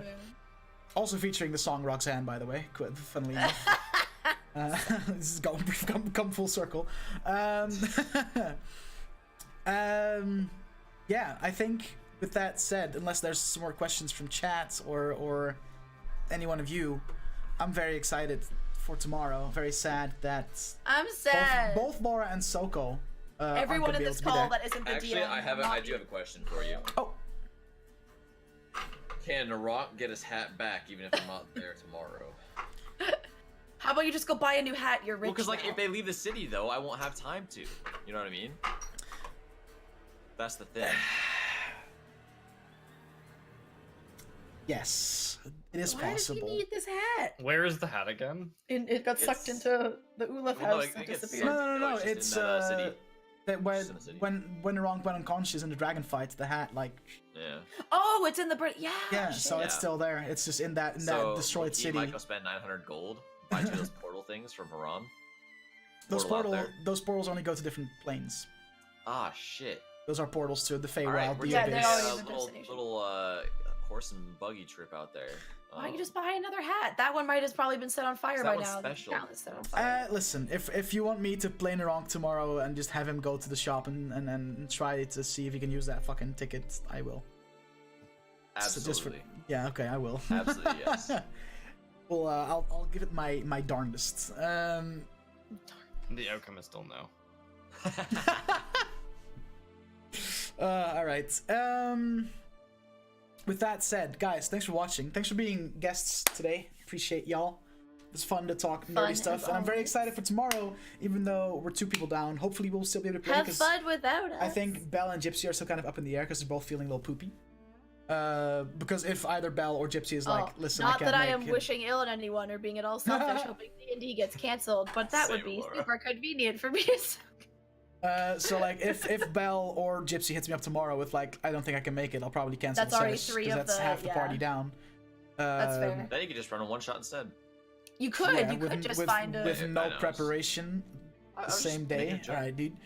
Yeah, you try that a lot. Don't succeed very often though. I mean, no, it's I hopefully Dungeon Select will happen tomorrow. But even though we're gonna be 2 people down, I think still make it a good sesh. Ew, Gypsy. Ew. Oh, I have a quick question for you, Dodge. Ooh. Did you play Legion? Wow. Yeah. Yeah. are artifact weapons in your D&D campaign somewhat inspired by the idea of artifact weapons in Legion? No. The way that Okay. I'm making the artifact weapons here is very, very, very, very inspired by Critical Role and the vestiges of the By the versions. vestiges, yep. Gotcha. In campaign one. The thing that Laura had mentioned earlier that Oh yeah, your WoW thing. my goal is to get Laura to play WoW. Oh, not that. That's not what I was talking about. Oh, I thought that's what. No, you were your referring to. lore master, lore. Oh, no one cares about that shit. That's like my own personal goal. Dutch What's might up? care. He's What's up? super WoW nerd. So, you know how like WoW has achievements. Hold up, lost my headset. Hang on. Yes. WoW has achievements. Uh-huh. Yes. Uh-huh. I've never gotten Lore Master. So You finally did it? no, No, I'm he's going trying. to start trying. Fuck yeah, dude. He's shooting for it. Fuck yeah, dude. The other Lore goal is to Master get Lore is- to play. Yes, do it. I love WoW. Side by side, I'm gonna set up a desk right next to her computer, and we're gonna play together. Fuck I yeah, already dude. have the Don't name. fall for it. I literally Fall already for have the it. name Kasarin. I had the name Kasarin. He already, he's stolen the name Kisaren on That's so servers sick. just so no one else can take it to try and make me play it. I'm like, well, you're wasting the name, so I'm not doing it. That's They're actually like doing really it. good planning though. Come Like, on. I respect that, even though I don't respect WoW. I What a respect lad, that. dude. Absolute lad. All right. No, there are ways you can make this happen, and most of them I probably cannot say on stream. So have yeah. fun. Anyway, we're gonna just hippity hop out of here. Thanks for watching, everybody. It's been great. Hopefully, see you guys tomorrow. No Sea of Thieves stream Not us. tonight because I'm fucking tired. So I'm just gonna play Sea of Thieves off stream while I'm fat and eat food and sit here, probably shirtless. I need to eat something too, so. Yeah. That's what we're going to do now. We're So gonna go we'll eat be back food. tomorrow for Dungeon Select. And Hopefully. who's live right now? Who be hosting? Yo, Daft's live. All right, he's we're hosting live, up. yeah. We're hosting up Daft Brits because he's been Daft! fucking shitty all Oh week. yeah, and we were internet's so been fucked. yeah, he was supposed Yeah. to play Super Animal Royale with us yesterday for his birthday. His internet was fucked, and even though